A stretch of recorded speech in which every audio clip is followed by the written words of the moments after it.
I'm going to make this opening interview pretty quick because got in here a little later than we wanted to. Had to cross a bunch of water, so I had to put waders on, take waders off. Kind of coming back in here, setting up in a new area. Still back here in the high wall. I can hear some stuff walking around, so I think there's some stuff in here still. They like to come from back up there. Sometimes they come in here a little bit later, but it might be the bucks that are beating us back in here, so we might have to switch up our game plan a little bit if they're getting in here before we are. But kind of in a different area of the high wall, we have a different wind, so I had to set up in a different area. I'm not on the high wall transition, I'm on the Whitetail to hardwoods transition. There's two transitions. High wall runs over here. This Whitetail hardwoods transition runs on this side, so I'm on this side. I like to come from right back over there, so I'm facing this way. Should be able to get a shot at something through here. Might be a little more difficult, but got crop fields up there. That's what they like to come back from and work back in here to this bedding. Dad's in here too. He's probably 200 yards that way. There's always a scrape on a little opening on our way in, so we set Dad up on that. Kind of a gap just in case, those bucks are skirting around us when we're hunting the high wall. We can't see all the way over that way, so they might be sneaking around us. So put Dad over there to intercept them if they're trying to sneak around us this morning.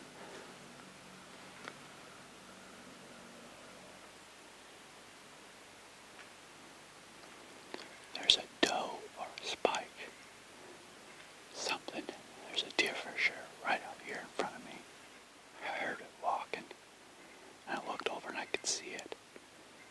I looked down, I turned the camera on, looked back up, and he's gone. But it was a deer for sure. But it could only be about 50 yards from me.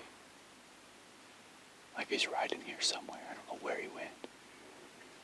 Like it's pretty thick, but I could see him. He had to have bedded down. She. Some type of deer bedded down right there.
There's gotta be something straight down in here where I saw that deer coming from.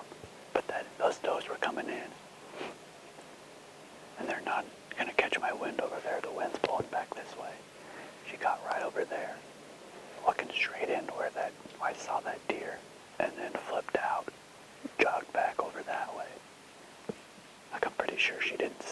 or smell me. She just got up here. I think she saw whatever it was that was in there coming from the other way that I saw.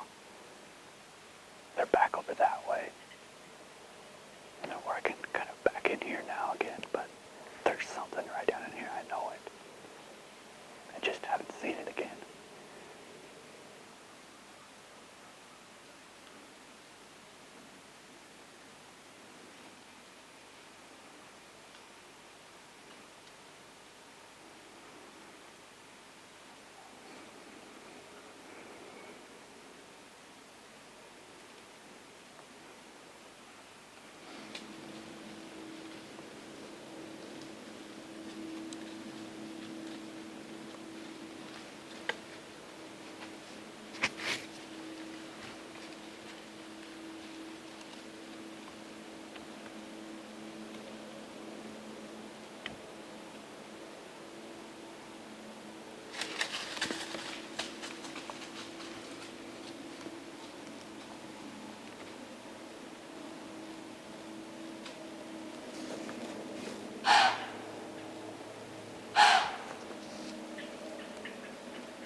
They definitely caught my scent that time. I think that's the same group of 3 does that I had coming in this morning. I think Chance, the other day he was out in here, I think he saw 3 does come in too, so I'm guessing it's probably that same group. And I knew when they got over here they were going to get me because I tested the wind just a little bit before they came through and it was going straight this way. They ended up right down here, just below the tree by about 5 or 10 yards or something like that, so I knew they were going to get my scent then. I have a wind blowing back this way, almost even more this way, and I thought we could get away with it. But I wanted to set up, so I was on that side of the trail. They were coming in, obviously. I didn't want to set up on this side because then my scent's blowing right to the trail. So I knew there was a trail that cut back through here and got back into the bedding. Messed that one up, but at least I know where that trail is now and know that I need to be on that side of it. But there's some good movement going back in here. I'm going to climb down here in a little bit, let those does work off, and then see if Dad saw anything over that way. But I mean, there's does moving through here. Didn't see a lot of buck sign on my way in, but I'll kind of scout with the binoculars on the way out and just see if I can't pick up on any buck sign. But haven't seen a lot of buck sign in here, but in years past they've been back in here. Things should kind of pick up for us a little bit as we move into the month of October here. But like I said, I'll let those does work off. I'll climb down, walk over to Dad, see if he saw anything this morning.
things got a little interesting after I closed that interview.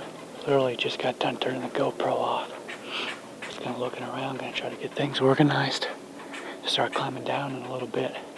I looked over to my left, saw a deer cutting through where that doe did this morning back over here. Looked at it and there was a small spike.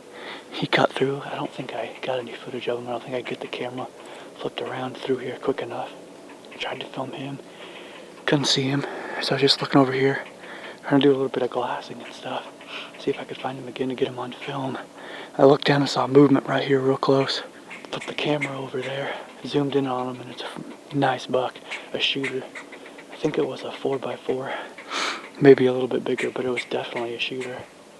Just standing right down here, he came in kind of off this back side, and he kind of crossed behind me and made his way back this way. Shooter in here, coming back late. I think it's probably close to 10:30, 11 o'clock right now, and he's moving through here, so we're definitely close to his bedding area. He wasn't moving too fast. The one downside is that those dang does followed him. They were right down in here.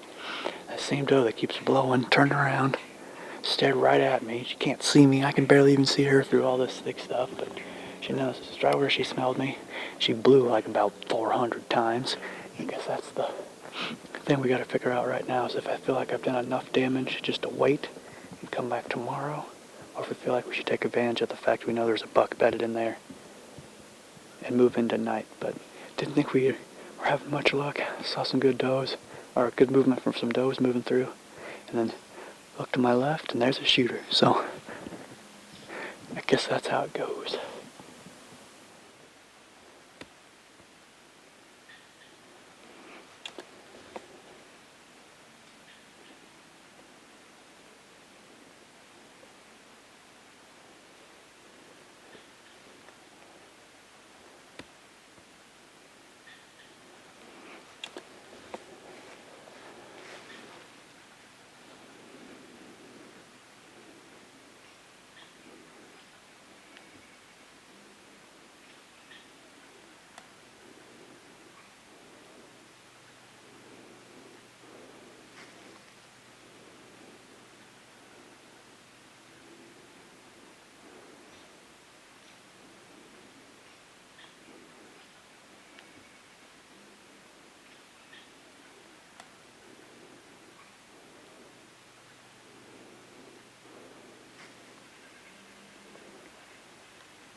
Well, a little update.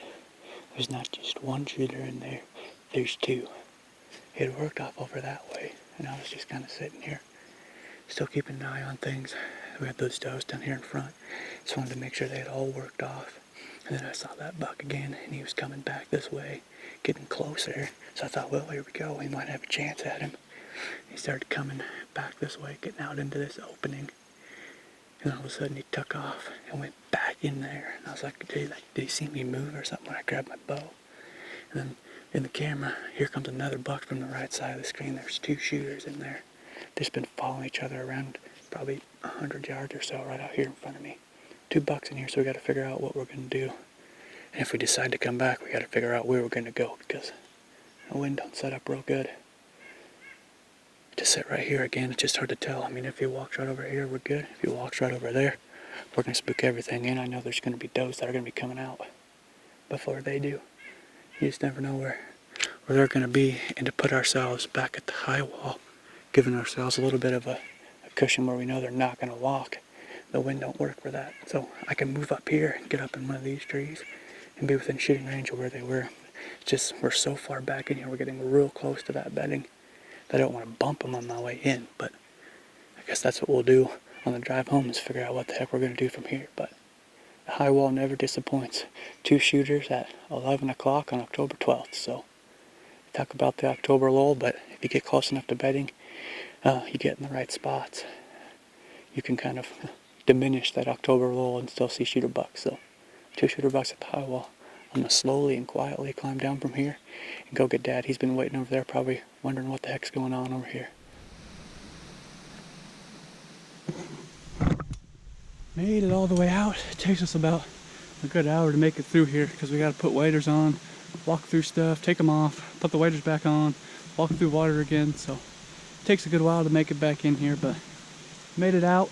Head back to the truck here. I think the game plan is to come back in tomorrow sometime, whether tomorrow morning or tomorrow evening, and hunt that high wall spot again. 2 shooter bucks in there, so got to keep going back, try to minimize our impact as much as we can. We'll be back in there tomorrow sometime.